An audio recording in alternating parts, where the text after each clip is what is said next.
OpenAI have just launched their very first B2B agent. It's a sales agent. They did it all the way over in Tokyo at a closed event and demoed the product. But we got the exclusive. We're going to take you through the demo and give you a good overview of what it's going to do and what it means for all of us doing knowledge work. Let's get into today's episode of Marketing Against the Grain. Okay, so OpenAI had a big event in Tokyo. They're all out hanging out there in Japan, having a good time. They had a really big event and they showed some future product use cases in this event. And one of them caught my eye because it was a sales agent. Now, why is it so interesting? Because OpenAI, for the most part, has focused on consumer products. And they do have a large enterprise sales team and a large enterprise team servicing B2B companies, but it's mostly how they use the foundational model. And this is really the first example of OpenAI building a vertical agent, right? They're building an agent that actually helps knowledge workers do their work. And they're building a use case that really does work. It's in sales.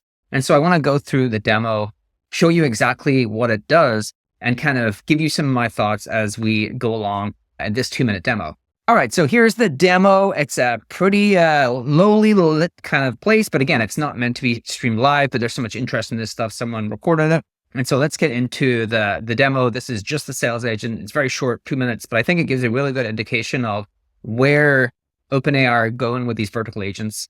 This is a small demonstration just to hopefully inspire you and give you something you can bring back as you look ahead to the rest of this year. Let's start with something we know, sales.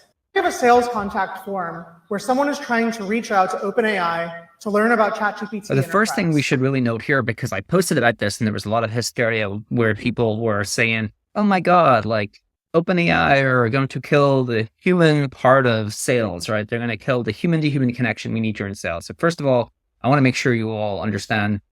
And as part of that, actually, what they were saying was, hey, I don't want OpenAI having a sales bot that reaches out to me, sends me cold email. So the reason I'm making that point is because what got lost, I think, on people is this is an inbound lead, which means that it is someone who has signed up to a form and they want to actually contact your sales team. So intent really matters. The way you feel about your AI experience will really be dependent upon the intent and how well AI makes that experience better for you. I think for the most part, humans will not care whether something is AI or is not AI if they have the intent to do something and AI helps them do that thing. Now, we know how this usually works. Someone submits this form, it goes into a system, and then a team of people, account associates, are reviewing the leads to reach out and figure out how best to respond. And this can take hours. Right? Like I think in B2B, we've had marketing automation for a long time. We've used machine learning and data science for a long time to be able to qualify and prioritize leads, but somewhat. I think not all companies do that. What could it look like if you had agents inside of your workforce working for you right now? So the other really important thing is I think the way autonomous agents are going to work best within the workforce is they are going to work within your workflow and they are going to be connected to your tasks. And actually your tasks will be the starting point for the agent starting to do its work. What do I mean by that? Someone filling out the form here is the trigger, and that trigger triggers an agent to go do work. And that means you are in, that agent is part of the workflow. It's not separate or tangential to workflow, right? You have these triggers that actually go tell agents to go do work. And that work is part of the consistent knowledge workers' daily tasks, right? It's part of how they do work. It's not separate to how they do work. It's just like integrated to their daily workflows. It's how they actually do work. And it's all triggered based upon what the customer and buyer is doing across your customer journey. So first, we'll submit the lead here, and we'll come over to our system. Here you can see what a virtual teammate, a virtual sales associate could be doing. So this is what I meant. This is a good indication of what I meant, which is like, if you're a sales rep, this is what you do anyway. It's in your workflow, but now you have these small autonomous agents enriching the data for you, enriching that contact for you. And I think he's going to get into this. What I think is a great use of their technology is their deep research that they've just launched that has reasoning connected to the web is able to enrich the contact records for them. If we open the task here, we'll see that the agent is picking up work for you already to try to help this lead. The account email came in, And already it's doing what a sales associate might do on their own and researching that lead, figuring out the industry, the revenue, title, and other information. Think back to deep research that you just saw and imagine the ways that this could plug into this Exactly. as well. So this is like standard firmographic data, but with deep research, you're going to get like really tailored information per company and per contacts in that company. So what he's shown here is like, again, when you look at the use case, don't look at these use cases and think to yourself, oh, that's kind of underwhelming. I already do that. Too many people do that. Look at this use case and then think about the technology that exists within OpenAI, like a deep research, which is like a reasoning agent fine-tuned on research, connected to the web, and how you can get really creative using that data in terms of how you enrich this contact record to provide reps with interesting data to be able to reach out to that person to book a meeting. Now, in this case, the agent was able to see that this is a really good prospect. OpenAI wants to buy OpenAI, so we think they're a good customer. And so we're going to get the calendar availability. So I think one thing that will happen very soon is the agent will be able to pattern match against previous, if this is connected into your CRM or something else, it can pattern match it enriches the contact and then it pattern matches that contact against other contacts you've closed in the past. And that's how we will know whether it's a good contact to reach out to or not. And that will be a pretty simple addition for OpenAI to make. And figure out when we might hop on the phone with them. Then it's going to write what it's done there, we kind of skipped over it. So basically it connects into a tool. So again, OpenAI, I think this is showing they're going to be the orchestration layer. And then that orchestration layer this agent will be able to call different tools. And I suspect companies will be able to build into their agent these different tools that work with different software. So the first tool he showed us is this agent calls a tool to enrich the contact record. And he showed us a pretty basic version of that, like phone number, email, whatever, company name. But where this will go is you'll be able to call deep research. And that will be a phenomenally powerful thing to call. A lot of Perplexity, one of the great use cases for B2B and Perplexity is actually really great for external research of companies and contacts. OpenAI are obviously going to usurp that and allow you to use deep research, which is a great reasoning agent focused on research connected to the web. And you'll be able to call that tool as part of this agent's list of tools that it can actually call. Hey everyone, remember that episode we had with Dharmesh? Well, Dharmesh has exclusively gifted us access to Agent.ai's company research agent just for all of you. So if you're looking to spy on your competitors so you can get a deeper dive into their strategy, this is the agent for you. You'll get access to their key demographics, their web traffic trends, and you'll stay ahead of them with all of the competitor analysis tools. So if you want it, you can grab it at the link in the description below. Now let's get back to today's show.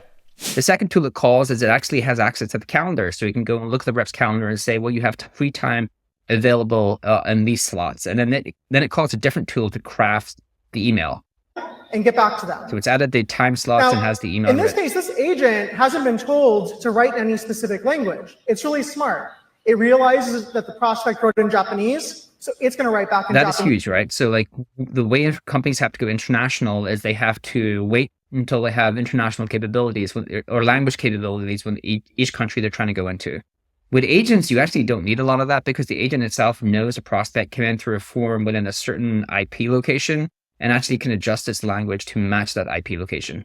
And sure enough, if we come over to our inbox, we can see that email right here waiting for you.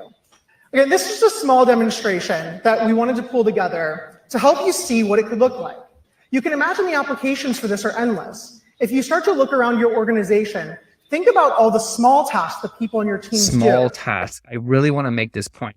The first wave of agents, the ones that really will stick, are going to be small autonomous agents that do small tasks and are triggered off the person doing work. So as the person does work, they create triggers. Triggers get sent to small agents that do single tasks. Single tasks get integrated back into that person's workflow. So they're never outside of the workflow. It's just like part of what they're already doing. You have all of these micro agents doing small tasks for you. And it's going to be great because the first wave is going to take all of the mundane tasks off you, right? It's really all of the mundane, boring things you probably don't want to do. These small agents are going to be able to do for you. And that's really what I want. He really mentioned it here. He said small tasks. And I think there's a reason he said small tasks because these micro agents doing single tasks, taking mundane off work people is going to be the first wave of agents that really stick. And the ways those add up.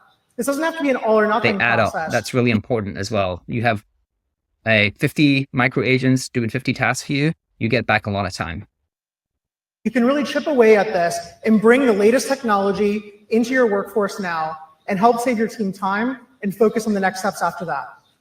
I hope this is inspiring, and I can't wait to hear what you do with this, deep research, and everything Awesome. else. So I think this is a great example of it's hard to know where these large companies are begin and end. So OpenAI is now getting into the vertical agents. There's a whole industry of vertical agents built on top of AI, OpenAI.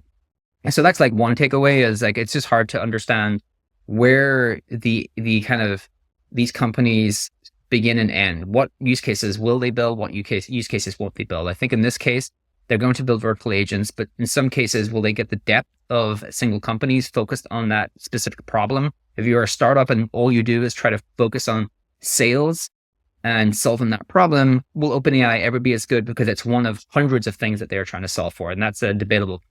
But the second thing is, it's another great example of the future that we are heading towards, where you will have a single knowledge worker, like pseudo AI knowledge worker, who can complete a bunch of tasks for you. But really what they're doing is it's an agent that's calling tools and completing a variety of tasks.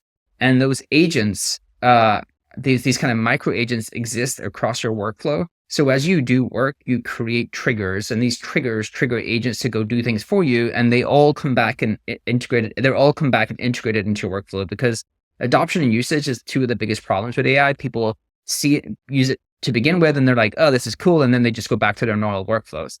And the reason they go back to their normal workflows is because the AI stuff lives outside of what they do day to day. They have to remember, oh, I have to go use the AI assistant. I have to go use the AI agent over here. It's going to make my life better. And I use it the first time, the second time, but then I just kind of default back into what I was doing anyway. The user behavior is the hardest thing to change. But you can imagine what they're showing here is this is all just part of how sales reps works, right? The agent takes the contact record, enriches it. The agent actually looks at your calendar and books the meeting. The agent actually books the meeting for the sales rep and then crafts the email and books the meeting for the sales rep. And the sales rep's just, what happens for the sales rep? Their work is now just a little further up the stack. So now they just have meetings appearing in their calendar with good fit leads. And what sales rep wouldn't want to live in that future? Most people don't want to do the mundane work of the qualification, the sending out the email to see if you want to actually book a meeting, going back and forth with calendars. But I do think there's like really important things here. And I think one of the most important things is first wave of agents, likely going to be these micro tasks that get built into your workflow and get triggered off the things that you do, the work that you do. And those tasks will add up to lots of time saved. So OpenAI sales agent, I think it's a great example, great demo of where this is going. And some examples like where I think agents will start to become really prevalent and where OpenAI will be able to continue to build into all of the work that we do. I hope this was useful. We will see you again on the next episode. This data is wrong every freaking time. Have you heard of HubSpot?